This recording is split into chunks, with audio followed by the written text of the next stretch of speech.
महाराज की जय. लेखक वरुण नार्वेकर,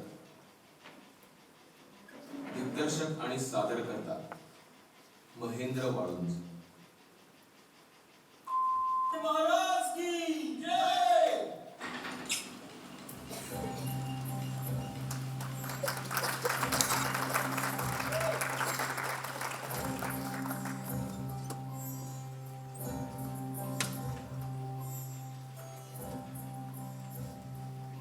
नमस्कार. तर गोष्टीची सुरुवात होते स्वातंत्र्यपूर्वीच्या काळात, म्हणजे साधारण 1942. तर साल 1942 रात्र महाराष्ट्रात, माफ करा, शिवरायांच्या महाराष्ट्रातल्या किर्लोस्कर वाडी जवळच्या दुधंडी नावाच्या इवलुशा खेड्यात एक मुलगी साधारणपणे 8 वर्षाची आमटीचं पातेलं घेऊन ती स्वयंपाकघरातून बाहेर पडते. त्या काळची रात्रीची वेळ, समोर दिसणाऱ्या गोठ्यातल्या मिणमिणत्या उजेडाच्या दिशेने ही निघाली.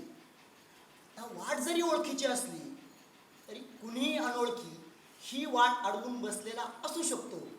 म्हणून पुढे पाय वाजला, पैंजणांचा आवाज करत ती गोठ्यात येऊन पोचते. त्या मिणमिणत्या प्रकाशात तिला काही पुरुष मंडळी जेवण करताना दिसतात. आणि आजवर ज्या प्राण्यावर बसण्याची जीवापाड इच्छा तिच्या मनात होती, त्या प्राण्याचा आवाज तिला ऐकू येतो.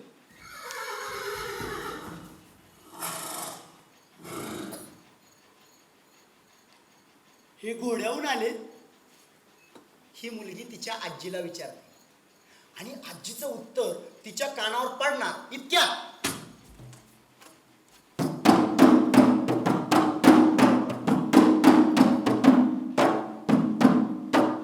घराजवळच्याच हनुमान मंदिरात वाजणारा हा नाद तिला ऐकू येतो.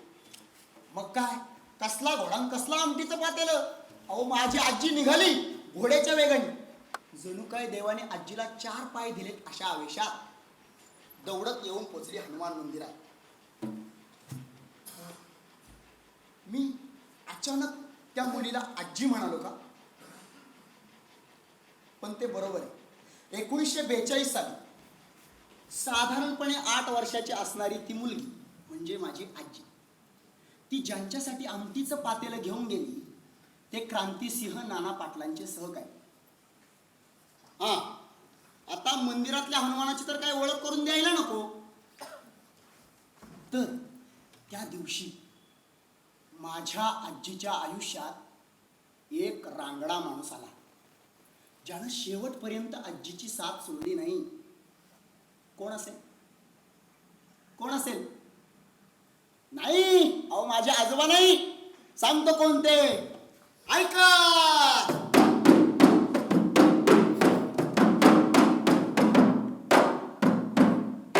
जय भवानी जय श्री जगदंबे, जय भवानी जय श्री जगदंबे, नमन तुझा आंबे करुण प्रारंभे.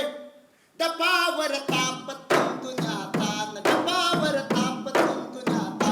शाहीर हा महाराष्ट्राचा प्राण, शाहीर हा भारतीयांचा प्राण. शिवाजी राजांचं गात गुणगान जी जी, शिवाजी राजांचं गात गुणगान जी जी जी जी. धन्य धन्य शिवछत्रपती, धन्य धन्य शिवछत्रपती. शौर्याची मूर्ती, दिगंतर कीर्ती, हिंदवी राजाची केली पूर्ती. गोर गरिबावर केली प्रीती, पवाडा ऐकून येईल स्फूर्ती. ओ जी जी जी, पवाडा ऐकून येईल स्फूर्ती. ओ जी जी जी जी जी. ऐकून मातेच्या बोला, ऐकून मातेच्या बोला. सांगे सर्वांना छोट्या वीरांना, पारतंत्र्यात काय राहता. स्वराज्याची आस धरा चित्ता, तोरणा जिंकून केली पूर्तता. जी जी, तोरणा जिंकून केली पूर्तता. जी जी जी जी जी.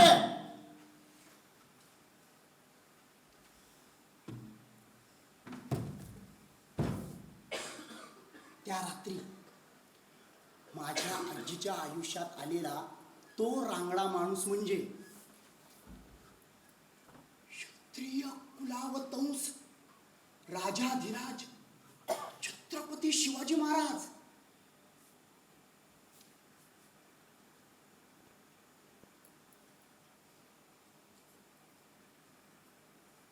ज्या रात्री आजीने मला ही गोष्ट सांगितली तेव्हा मीही असाच 5 ते 6 वर्षांचा होतो. आजी, हे आजी, शिवाजी महाराज कोण होते ग? यावरती असं म्हणाली, ते असं एका रात्रीत सांगता येईल का? तेव्हापासून या शिवाजी नावाने मला वेळ लावलं. म्हणजे ते वेळ आहे हे तेव्हा नाही कळलं, कारण त्या वयात शिवाजी हा फक्त कुतूहलाचा विषय होता. कोण आहे हा राजा? आपल्या पुण्याच्या बिल्डिंगच्या गच्चीवरून दिसतो तो सिंहगड यांचाच आहे का? का ते हात कापलेले अर्धे पुतळे अचानक मांडवात दिसायला लागतात, त्या दिवसाचं आणि शिवाजी राजांचं नक्की नातं असणार. बर, शिवाजी महाराजांचा वाढदिवस म्हणजे जयंती आपल्याकडे 2दा का साजरी करतात? याचं कारण मला कित्येक दिवस समजलं नाही आणि तुमच्यापैकी किती जणांना पक्क माहीत असेल काय माहीत. असो, आमच्या इतिहासाच्या सरांनी म्हणजे खुद्द शिवाजी महाराजांनी आम्हाला इतिहास शिकवायला सुरुवात केली.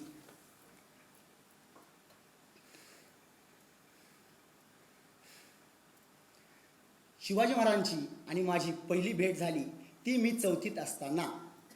कितवीत? 4थीत मला प्रथमच इतिहासाच्या पुस्तकात शिवाजी महाराजांवर 4 धडे होते. किती? 4. 300च्या वर स्वतःचे किल्ले, देशातलं पहिलं आरमार, वयाच्या 16व्या वर्षापासून ते आयुष्याच्या शेवटच्या क्षणापर्यंत असंख्य लढाया, असं 50 वर्षाचं आयुष्य, ज्या आयुष्याने पुढची किमान 500 वर्ष या महाराष्ट्रावर आपली मोहर उमटवली. अशा आयुष्याच्या वाट्याला अवघे 4 धडे आले होते. मैत्री कसली, साधी तोंड ओळखही नाही झाली राजाची. नाही म्हणाला काही गडांची नावं लक्षात राहिली हा माझ्या, शिवनेरी, पुरंदर, राजगड, रायगड. पण इतकंच, गाळलेल्या जागा भरताना कागदावर 2 सेंटीमीटर जागेत मी अख्खा रायगड बसवला आणि 2 मार्क मिळवले. मी आजीला काय म्हट्ट करायचं, आजी मला शिवाजी महाराजांची गोष्ट सांग ना. पण तिनं माझं कधी ऐकलं नाही. ती म्हणायची, तुला शिवाजी महाराजांना भेटायची इच्छा आहे ना, मग ते स्वतः भेटायला येतील, पण कधी, केव्हा, कसं आणि का हे काही बाबा मला तू विचारू नको. पण जर खरंच तुला मनापासून राजे भेटावेत असं वाटत असेल तर ते नक्की भेटतील. अरे, इतिहास ऐकायचा तो शिवाजी महाराजांच्या तोंडूनच, त्यात तर खरी गंमत आहे. आणि सध्या तरी ते स्वतः आले तरच खरा काय तो इतिहास कळेल बाबा आपल्याला. आणि आजीनं सांगितलं तसे ते आले ना. क्षत्रिय कुलावतंस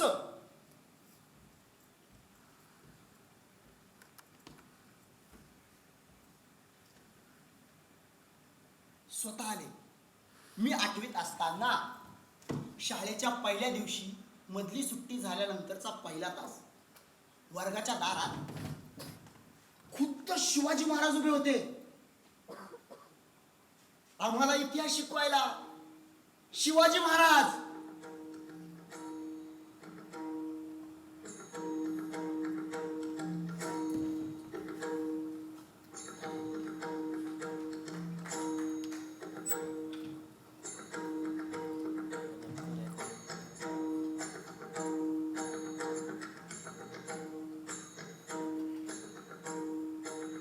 इतिहासाचे नवे सर म्हणून खुद्द शिवाजी महाराज आले होते. मस्तकावर चंद्रकोर, गळ्यात कवड्यांची माळ, कोरीव नक्षीकाम कराव्या अशा दाढी मिशा आणि हातात भवानी तलवारी ऐवजी आमचं इतिहासाचं पुस्तक. महाराज दारातनं आत आले. दाराबाऊच्या कोपऱ्यात त्यांनी कोल्हापुरी चपला काढल्या आणि आमच्या समोर येऊन उभे राहिले. त्यांचं ते रूप पाहून आम्ही सगळे स्तब्ध झालो होतो. माझ्या मनात तर असंख्य विचार लाटांसारखे उसळत होते. आजीनं सांगितलं तसे ते आले ना, खुद्द शिवाजी महाराज मला भेटायला. काय खरं आणि काय खोटं. आजी आता माझ्यासोबत वर्गात असायला हवी होती. तिला देतील का ऍडमिशन? आणि हे जर खरंच इतिहास शिकवायला आले असते तर पुढे वर्षभर रोज राजे मला भेटणार, खुद्द शिवाजीराजे. काय कमाल चालली आहे. हा सगळा विचार माझ्या मनात चालू असताना आमचे इतिहासाचे सर म्हणजे खुद्द शिवाजी महाराज आम्हा प्रत्येकाकडे शांतपणे पाहत होते. लढाईच्या अगोदर महाराज असंच प्रत्येक मावळ्याकडे पाहत असतील का? काय सांगत असेल त्यांची नजर? हा विचार माझ्या मनात आला आणि शिवाजी महाराजांनी माझ्याकडे पाहिलं. डोळ्यातून आर पार जात त्या नजरेने थेट काळजालाच हात घातला. मला खडबडून जागं केलं. महाराजांच्या इतिहासात माझं पहिलं पाऊल पडलं.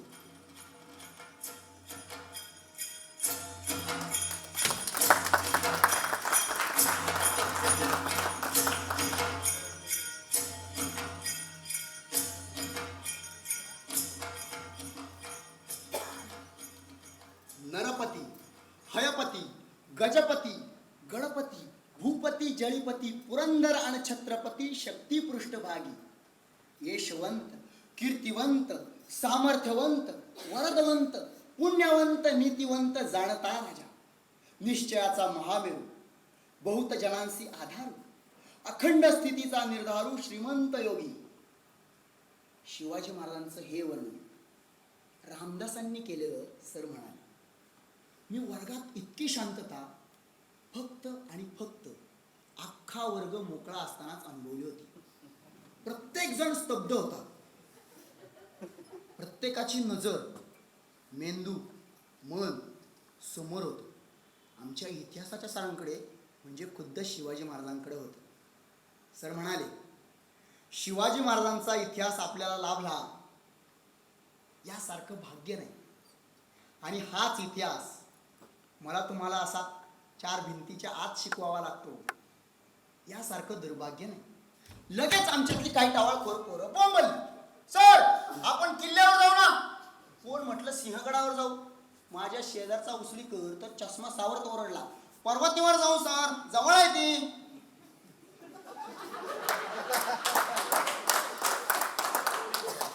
खुद्द शिवाजी महाराज बोलत असताना आपण आपलं थवाड उचकटू नये हे पण कळत नाही आमच्या काय. मला राग आला. पण आमचे इतिहासाचे सर खुद्द शिवाजी महाराज प्रसन्न मुद्रेने हसले आणि म्हणाले, अहो जमलं तर एखाद्या रविवारी जाऊ सिंहगडावर, मस्त गरमागरम भजी आणि चहा. माझ्या मनात आलं, नाही भजी ठीक आहे पण चहा. शिवाजी महाराजांना चहा आवडतो.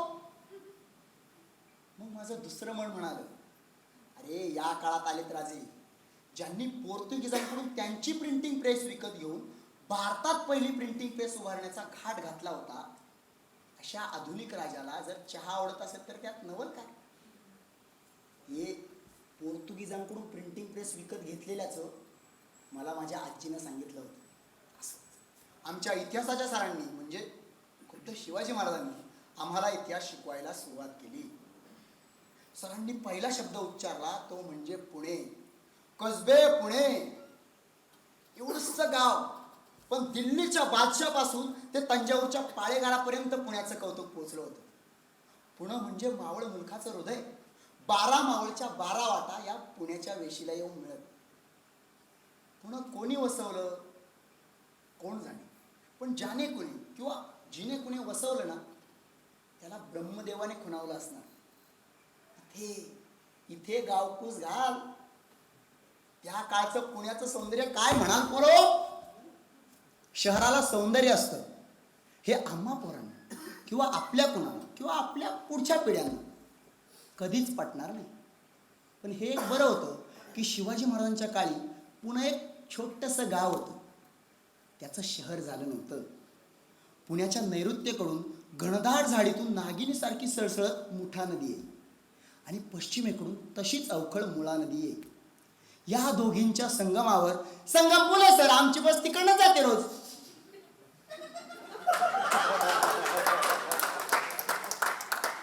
माझ्या मागचा मांडेकर जोरात ओरडला. मला वाटलं याच्या अंगावरूनच घालाय ती बस. अरे खुद्द शिवाजी महाराज बोलत असताना आपण आपली काळी जीभ मध्ये घालू नये हे पण कळत नाही आमच्या कार्ट्याला.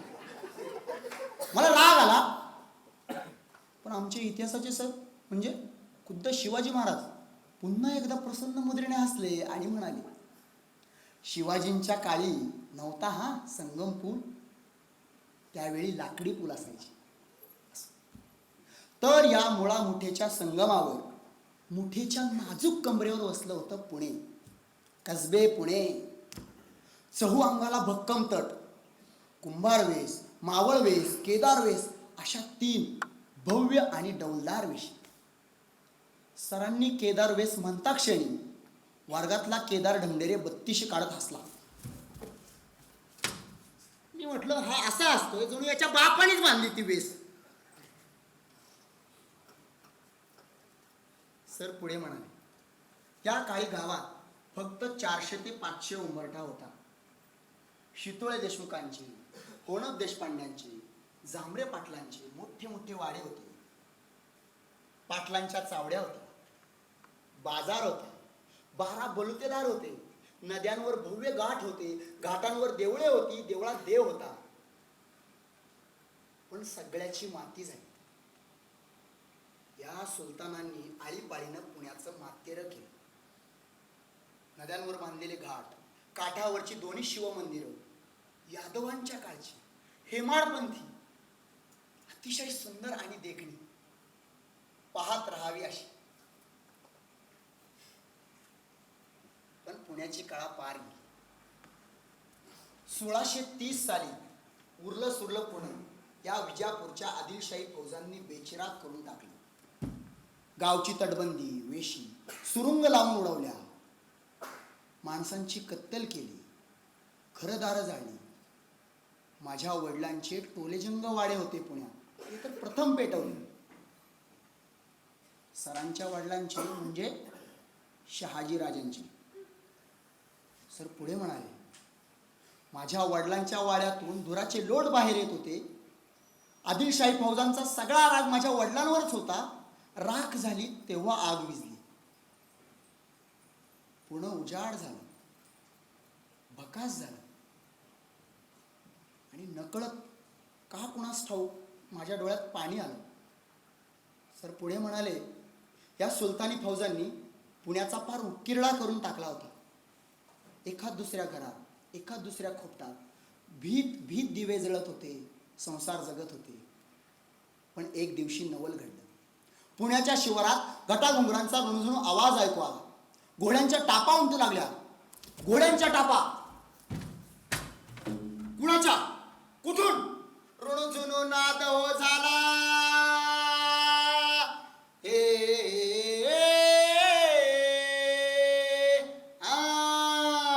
रुणझुणू नाद हो झाला. सूर्य हा आला वावेशीला, कळपला जिरहाजी.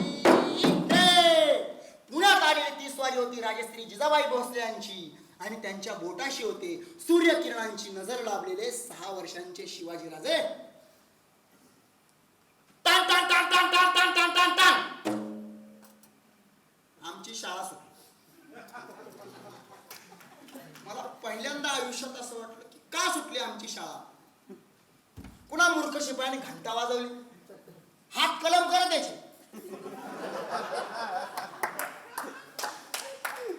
आणि मी आजूबाजूला पाहिलं तर वर्गातला एकही जण जागचा हल्ला नव्हता. सगळे असे काहीतरी जादू झाल्यासारखे आमच्या इतिहासाच्या सरांकडे पाहत होते. कोणाला कळलंच नव्हतं की आमची शाळा सुटली. पण आमच्या इतिहासाच्या सरांना म्हणजे खुद्द शिवाजी महाराजांना माहीत होतं की आमची शाळा सुटली. त्यांनी हळूच इतिहासाचं पुस्तक उचललं, चालत जाऊन कोल्हापुरी चपला घातल्या आणि वर्गातून बाहेर पडायच्या आधी ते मागे वळाले आणि म्हणाले, चला पळा घरी, आपण उद्या भेटूया. मला काय करावं काही सुचत नव्हतं. जावं का शिवाजी महाराजांच्या घरी, सरांना म्हणावं मला दत्तक घ्या. नाही पण हे जरा आतीच होते ना. माझे आई बाबा पण काय वाईट नाही का, बाबा थोडे मारकुटे आहेत, पण आई गाईच्या डोळ्यांची, आणि गाईला असतात ना तशी शिंग पण आहे तिला. मी जर खोड्या केल्या ना अशी शिंग उगारून लागते मागे, पण मी जर खोड्या केल्या तरच, नाही तर नाही. हे शिवाजी महाराज असे रक्तात भिनायला लागले होते की मला यातून बाहेरच पडायचं नव्हतं. पण शाळा सुटली होती, शाळेतून बाहेर पडणं भाग होतं. माझ्या डोक्यात एक आयडिया आहे, आपण जाऊया ना कसब्याचं मंदिर बघायला. ज्या मंदिराची उभारणी प्रत्यक्ष जिजाबाई भोसले यांच्या संकल्पनेतून झाली आणि ज्या गणेशाच्या मूर्तीने शिवाजी महाराजांना प्रत्यक्ष पाहिलं, ती मूर्ती बघायला जाऊया. आता मोहीम कसबा गणपती. आणि मी सुसाट धावत सुटलो. आमची शाळा आणि कसब्या मंदिरातलं अंतर म्हणजे एखाद्या आजोबांसाठी 15 मिनिटं, माझ्या आईसाठी 5 मिनिटं, आणि माझ्यासाठी म्हणजे या शिवाजी महाराजांच्या मर्द मराठा मावळ्यासाठी निव्वळ 2 मिनिटं. हा, पण तुम्ही जर कारने आलात तर 1 तास ट्रॅफिक मध्ये जाणार.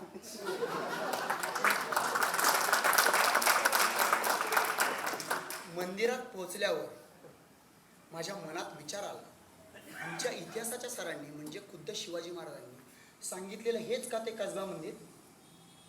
केवढा गाड्यांचा गोंगाट, तिकडे ती लाऊडस्पीकरवर लावलेली गाणी, ती रस्ता अडवणारी दुकानं, कशाही बांधलेल्या इमारती, इथलं निसर्ग सौंदर्य शिवाजी महाराजांबरोबर निघून गेलं वाटतं रायगडावर. इथलं निसर्ग सौंदर्य म्हणजे हा, त्या जनरल स्टोअर मध्ये ठेवलेली फेंगशुईची बांबूची झाडं. मी आपल्या चपला काढल्या आणि मंदिरात शिरलो.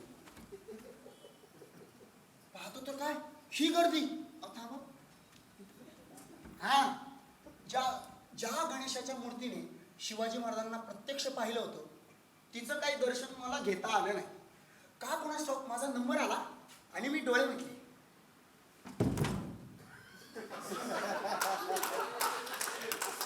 आणि डोळे उघडायच्या आतच त्या पुजाऱ्याने मला बाजूला ढकललं होतं. मग काय, आलो बाहेर. पण मी ठरवलं होतं, इथल्या मातीला जिला शिवाजी महाराजांच्या पायाचा स्पर्श झाला असेल त्या मातीचे काही कण खिशात सोबत घेऊन घरी जायचं, असा दृढ निश्चय करून स्वतःला शिवाजी महाराजांप्रमाणेच निश्चयाचा महामेरू समजून मी पुन्हा मंदिरात शिरलो. पाहतो तर काय, सगळीकडे गुळगुळीत टाईल्स, मंदिरात टाईल्स आणि बाहेर डांबरी रस्ता, मातीचा पत्ता देखील नव्हता. माती झाली. आणि अचानक कसब्या मंदिरातल्या तुळशीच्या कुंडीकडे माझं लक्ष गेलं. कुणास ठाऊक हिच्या खापर खापर खापर खापर खापर आजीला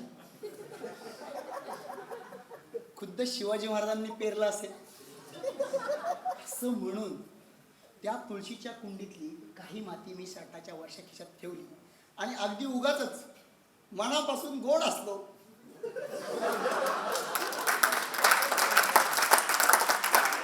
आजूबाजूचे लोक सगळे माझ्याकडे पाहत होते, पण माझ्या हसण्याचं कारण फक्त मला, शिवाजी महाराजांना आणि कसबा गणपतीलाच माहिती होतं.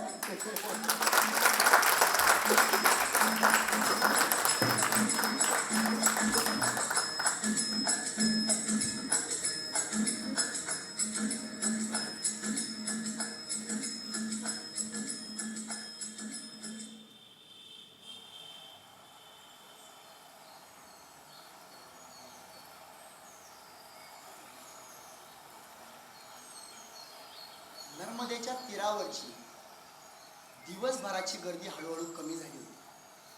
पुन्हा उतरत उतरत सिद्धेश्वराच्या कळसावर तेवढं चमकत होतं आणि साय संध्याचा नियम असणारे घाटावर पोहोचू लागले होते. साल होतं तेच शिवकाळातलं 1674. नेमक्या याच सायंकाळी एक घोडेस्वार आणि एक पाय होता असे दोघे उत्तरेकडून घाटावर आले. दोघांचेही वस्त्र धुळीने अगदी मळून गेले होते. घाटापाशी घोडा थांबवत स्वार खाली उतरला. पाय उतार हत्यार बंद होता. घोडा त्याच्या स्वाधीन करून तो लगबगीने नर्मदेच्या प्रवाहापाशी आला आणि दोन्ही हात कमरेवर ठेवून नर्मदेच्या अतिस्वच्छ आणि पवित्र प्रवाहाकडे पाहत उभा राहिला.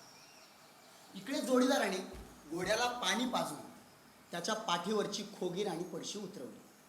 घोडं मोकळं होताच ते 4 पाय वर करून मनसोक्त लोळलं.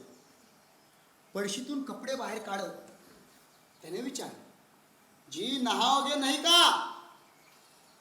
हे त्याचं बोलणं त्या नर्मदेच्या सौंदर्यात अडकलेल्या स्वाराच्या जणू कानीच पडलं नव्हतं. म्हणून त्याने पुन्हा म्हटलं, जी मैंने कहा नहाओगे नाही का? मग कुठेतरी भानावर येईल तो स्वार म्हणाला, हाँ हाँ नहाऊंगा क्यों नहीं, तनिक नर्मदा जल की आभा तो निहारने दो. असं म्हणून काही क्षण तो तसाच उभा राहिला. तिथल्याच एका दगडावर त्याने स्वतःचे कपडे ठेवले आणि नर्मदेच्या मुक्त प्रवाहात स्वतःला झोकून दिले. अतिशय सफाईनं पाणी कापत कापत कापत कापत तो नदीपात्राच्या मध्यापर्यंत गेला आणि तिथून उताना पोहत तो नर्मदेच्या घाटावर आला. तिथे बसलेल्या एका वृद्धाने त्याला कुतूहलाने विचारलं, अच्छे तरह जान पड़ते हो, कौन है आपका देश? जी मेरा देश है त्रिविक्रमापुरी, जमुना जी के किनारे. तभी तो, क्या रेवा जी के दर्शन आज ही हुए हैं? जी हाँ. कैसा लगा? सुना था उसके परे बहुत कुछ. ठहरेंगे कहाँ? देखिए, यदि आपको कोई आपत्ति ना हो तो मेरे घर चलिए. मेरा घर यहीं पर है, मैया के किनारे गांव के एक घाट पर. और आपके घोड़े के लिए भी जगह है, उसके घास फूस की भी व्यवस्था हो सकती है. वृद्धाच्या या बोलण्यावर तो स्वार संकुचाने म्हणाला, हम लोग प्रवासी हैं, कल सुबह उठकर चल पड़ेंगे. देखिए, आप क्यों कष्ट उठा रहे हैं? यही एखाद मंदिर में मुक्काम कर सकते हैं. मग पुन्हा तो वृद्ध म्हणाला, आप संकोच ना कीजिए, मेरे घर आपको कोई भी असुविधा नहीं होगी. और आप जैसे सज्जनों के मेरे यहाँ रहने से मेरी एखाद रात आपके सत्संग में बीतेगी. वृद्धाच्या या बोलण्यावर त्या घोडेस्वाराने काहीही आक्षेप न घेता तो घोडेस्वार, त्याचा जोडीदार, तो वृद्ध आणि चौथा म्हणजे तो घोडा असे चौघे निघाले त्या वृद्धाच्या झोपडीकडे. ही या चौघांची गोष्ट सर आम्हाला सांगत होते. धडा होता 9वा, आग्र्याहून सुटका. सर थेट हा धडा का शिकवत होते? याला काही कारण नव्हतं. म्हणजे ते बहुधा असंच करायचे. एखाद्या पक्षासारखे ह्या झाडावरून त्या झाडावर, त्या झाडावरून ह्या झाडावर, मध्येच खोलदरी, मध्येच झाड्यावर असे इतिहासामध्ये स्वच्छंद बागडायचे. पण त्या दिवशी का कुणास ठाऊक आग्र्याचा उल्लेख झाला? हा, आमच्या शाळेची मोठ्या मुलांची सहल जाणार होती आग्र्याला. आता आम्ही हाफ पॅन्टवाले, आम्हाला जाता येणार नव्हतं. म्हणून सर म्हणाले, तुम्हाला कशाला जायला पाहिजे आग्र्याला? मी आग्राच तुमच्यासाठी इथे आणतो. आणि सरांनी आग्र्याहून सुटका हा धडा शिकवायला सुरुवात केली. आणि हा धडा शिकवत असताना त्या नर्मदेच्या घाटावर आलेल्या त्या तेजस्वी घोडेस्वाराची गोष्ट सर सांगू लागले. तर पाहूया शिवाजी महाराज पुढे काय म्हणतात. सर म्हणाले, भोजन उरकीत असताना झालेल्या चर्चेतून त्या वृद्ध मतिरामजीच्या ध्यानी आले की हा कोणी साधा सुद्धा पुरुष नाही. म्हणून त्याने त्याला विचारले, आपणास कष्ट होणार नसतील तर थोडका वेळ नर्मदेची शीतलता अनुभवून येऊया. रात्रीच्या वेळी नर्मदा दर्शनाचा आनंद काही आगळाच असतो. वृद्धाच्या या बोलण्यावर तो स्वार तयारही झाला आणि दोघे पोचले त्या नर्मदेच्या घाटावर. अष्टमीच्या चांदण्यात उजळलेलं नर्मदेचं शीतल जल दोघांनी डोळे भरून पाहिलं. आणि मग थोड्या वेळाने स्वार म्हणाला, ऋषी मुनींना फार फार समजत होतं नाही, म्हणून त्यांनी नद्यांना कलोलिनी, तरंगिणी अशी नावं दिली. आणि मग काही वेळ पुन्हा शांतता. मग ते वृद्ध मतिरामजी म्हणाले, भोजन करत असताना झालेल्या चर्चेतून अनुमान बांधत आपणास एक सांगायचे आहे. आपण ज्या गोष्टीच्या शोधात आला आहात ती आपणास दक्षिणेकडेच मिळेल. हे तुम्ही कशावरून सांगता? उत्तरेकडून दक्षिणेकडे जात असताना ते व्यक्तिमत्व एक रात्र माझ्याच कुटीत विसावले. म्हणजे होय, मराठा राजा माझाच अतिथी होता. त्याने संन्याशाचा वेश केला होता. त्याच्याबरोबर 4-6 बैराग्यांचा तांडाही होता. आणि ते अशाच एका संध्याकाळी या नर्मदेच्या घाटावर आले आणि ते आसरा शोधत होते. त्यांचं ते रूप पाहून मी ओळखलं, हा कोणी साधा सुधा पुरुष नाही. म्हणून मी त्यांना माझ्या झोपडीत पाचारलं आणि मग आपापसात थोडका वेळ विचार विनिमय करून ते तयारही झाले. घरी आल्यावर ते इतर बैरागी ज्या आदराने त्यांच्याशी वागत होते यावरून साफ होतं की हा पुरुष काही सामान्य व्यक्तिमत्व नाही.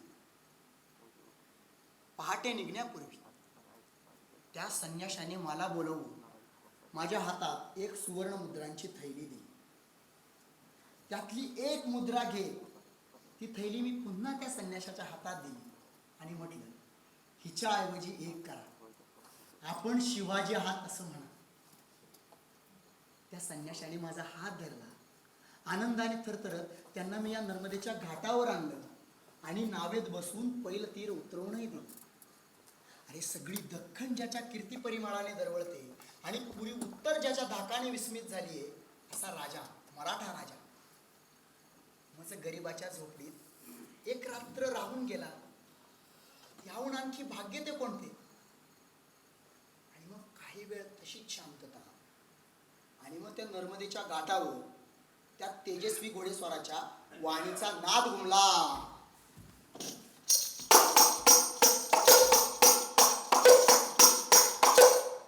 सज चतुरंग वीर रंग में तू रंग चढ़ी सरज शिवाजी जंग जितन चलत है.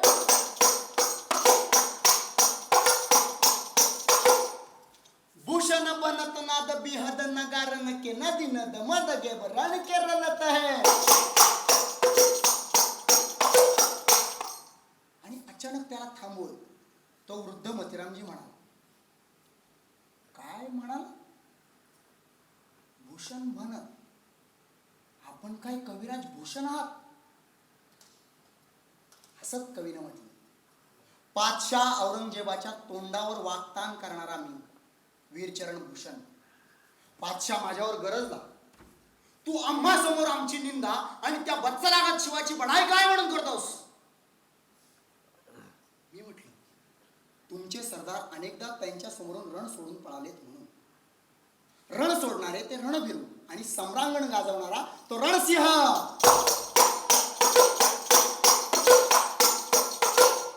शिव की बड़ाई और हमारी लघुताई क्यों कहत बार बार कहीं बादशाह घर जा.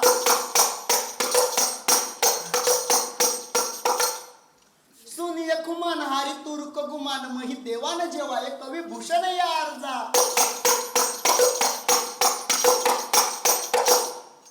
तुमरा को पाय के जरूर रण छोरे वह राव जे वजीर छोरी देत करी पर जा. मालूम तिहार हो तो यही में निबेर रण काय रस काय और सरजा से सरजा.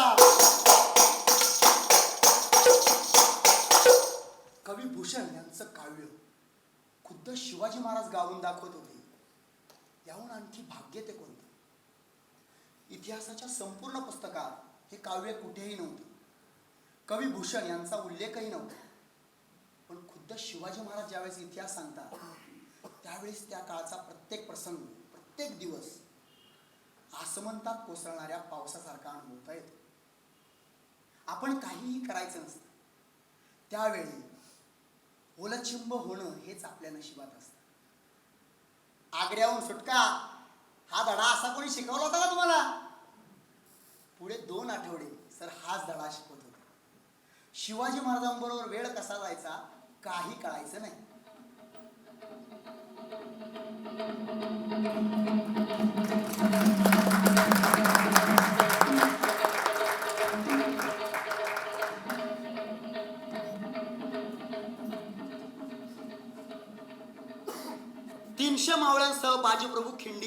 गडावर उभे होते. ते सिद्धी मुसदच्या फौजेला जणू आव्हानच देत होते की या लोको या, आमचा राजा हवाय काय तुम्हाला, त्याआधी या नरसिंहाला परास्त करा.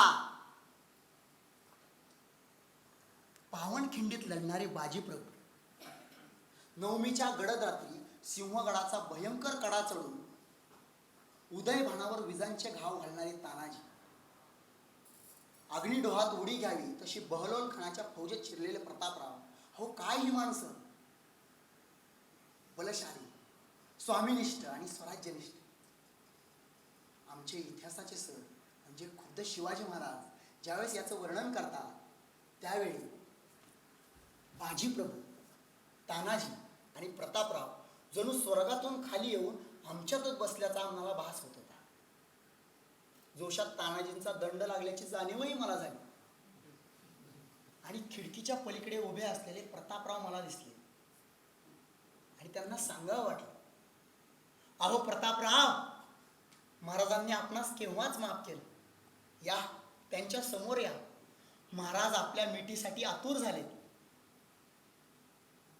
आपण कसे लढलो हे खुद्द शिवाजी महाराजांच्या तोंडून ऐकताना माझ्या मागे बसलेल्या बाजीप्रभूंचे पाणावलेले डोळे मी पाहिले आणि बाजीप्रभूंचे वर्णन करत असताना आमच्या इतिहासाच्या सरांच्या म्हणजे खुद्द शिवाजी महाराजांच्या डोळ्यात आलेलं पाणीही मी पाहिलं आणि माझ्या मनात विचार आला, बाजीप्रभूंची प्रत्येक जखम स्वतःच्या हाताने पुसून त्यावर मलमपट्टी करावी असं शिवाजी महाराजांना वाटलं असणार.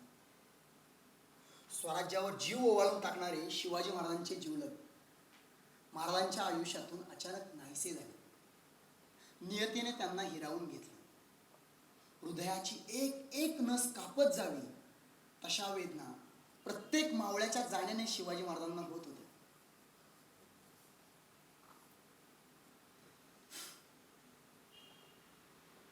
पण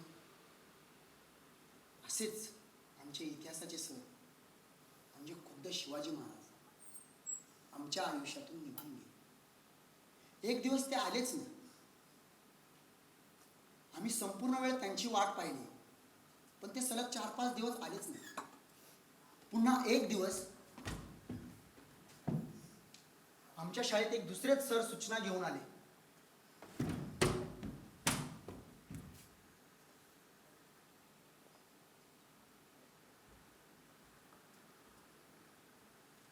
आता आम्हाला शिकवायला कोणीतरी दुसरेच शिक्षक होते. मी म्हटलं का, आमचे शिवाजी महाराज कुठे गेले, ते का नाही शिकवत आहे इतिहास.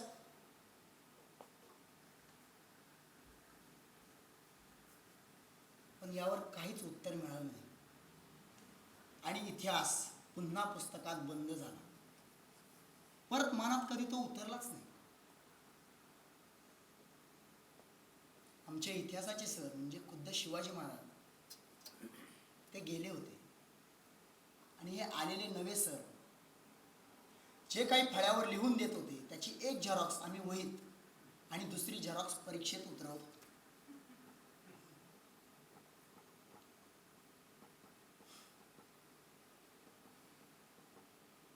शिवाजी महाराज हे सृष्टीला पडलेलं एक अद्वितीय स्वप्न आहे